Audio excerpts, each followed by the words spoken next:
Hello and welcome back to the course on blockchain. And today we're talking about decentralized autonomous organizations, or DAOs for short. So if you've been in the world of Ethereum, kind of like exploring the world of Ethereum, you might have come across this term.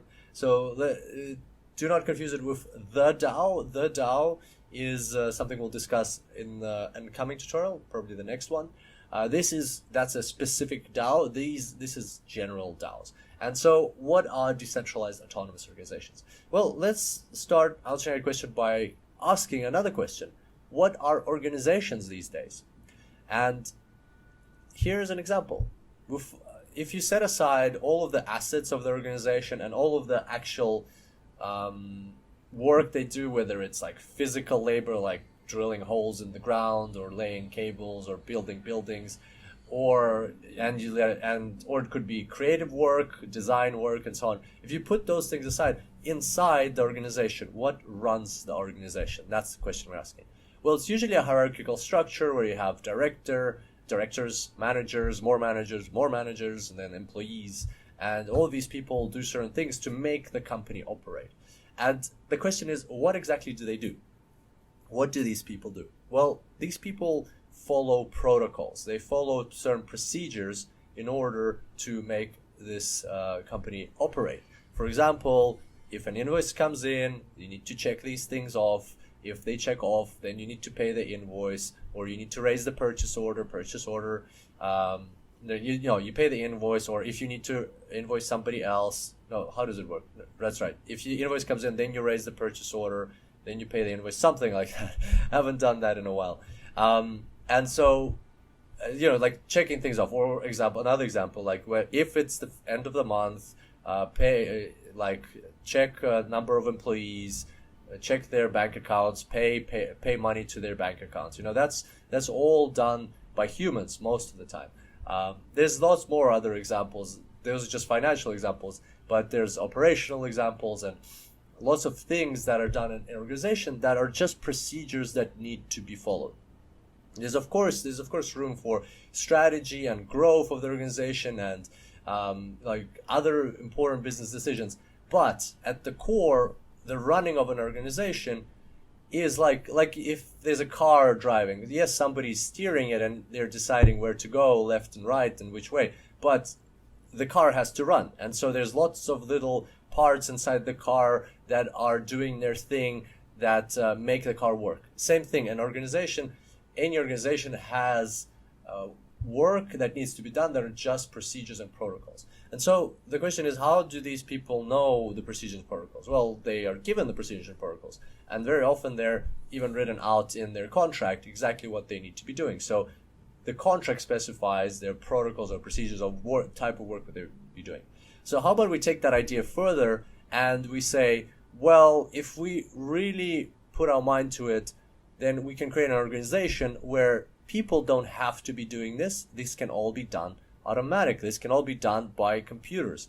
And that brings in the notion of smart contracts. What if we replace all these people with smart contracts, which their design is to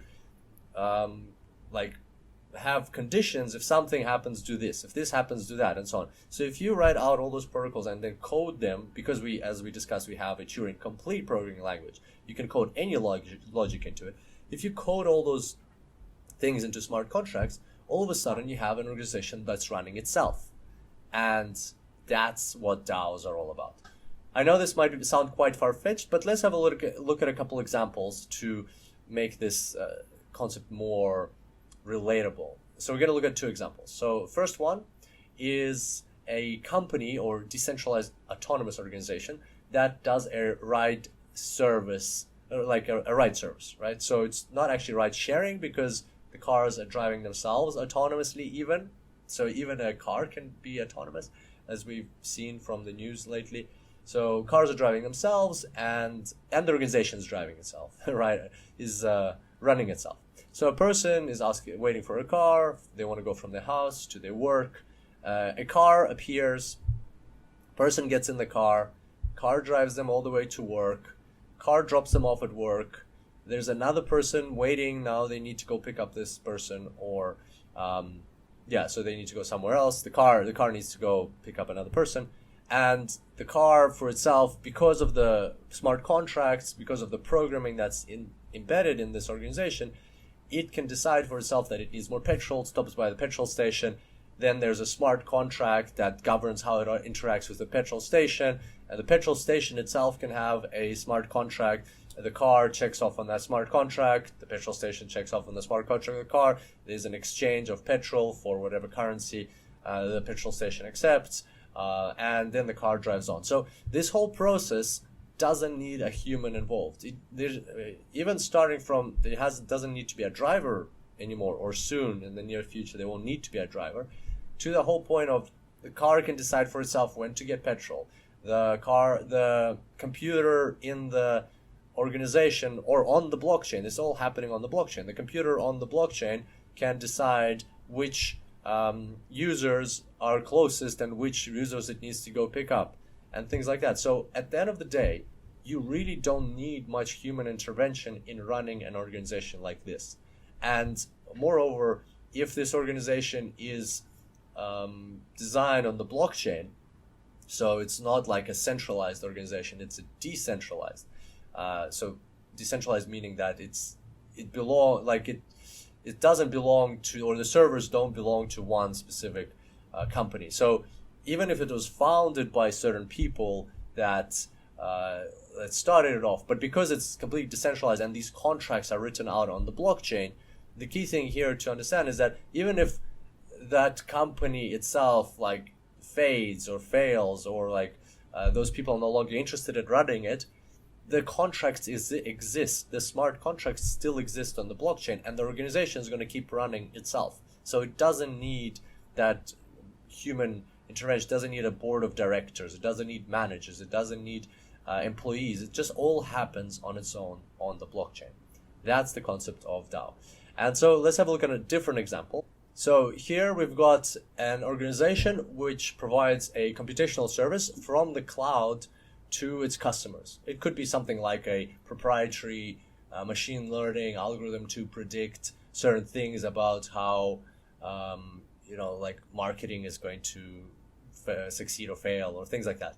And so the question is, why would it be on the cloud if we have the blockchain? Well, fair point, fair point. But let's stick with this example.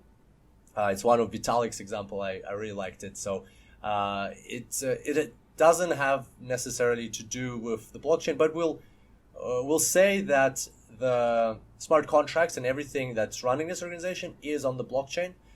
It just, for some reason, it needs to operate from the cloud for whatever reason, just for argument's sake.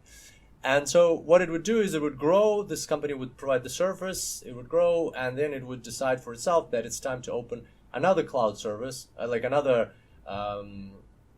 computing service, and open another cloud account somewhere. And it would go and find another cloud, open an account, and it would expand on its own. The key notion here is a organization like that could even expand and grow on its own when its revenue hits a certain threshold. Because of the logic coded into the smart contracts, it understands that it's time to expand its services. It could go and expand to another cloud. And then after a while, like, it might run out of cloud services that it's are pre-coded into it. So it might have some logic coded on how to go to Google and find more cloud services, and they would expand there as well. So it's a very basic example, and in fact, Vitalik doesn't even he gives this example in a different way. He calls this an autonomous agent rather than a decentralized autonomous organization.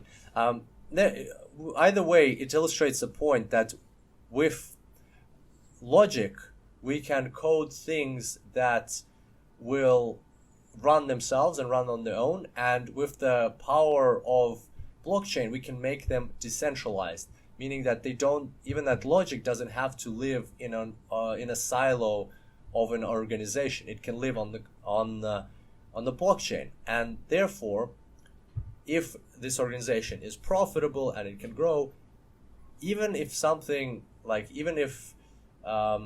the people who started it are no longer interested in it or running it or anything, that it can survive on its own. It can just keep running and keep serving the community.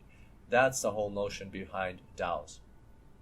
And if you'd like to learn more, I would highly recommend this article, this blog written by Vitalik called DAOs, DACs, DAs, and more, an incomplete terminology guide, where he talks in great depth about things like autonomous agents, decentralized applications, decentralized organizations, decentralized autonomous organizations, DAOs, and decentralized autonomous corporations. And he gives his thoughts on the differentiation between all of those. And what I really like about the article is he's got lots of examples there, including that cloud example that we just went through. And also it's written in very simple language. So it's on the Ethereum blog, and even though it's quite old, 2014, it's still very relevant, it's still a great read. We'll link this in the course notes. And again, if you're interested in learning more about DAOs and how all these things work, highly recommend checking it out. It will make a lot of things, like it'll give you a lot of knowledge on these topics. And on that note, hope you enjoyed today's tutorial. I'll look forward to seeing you back here next time, and until then, enjoy blockchains.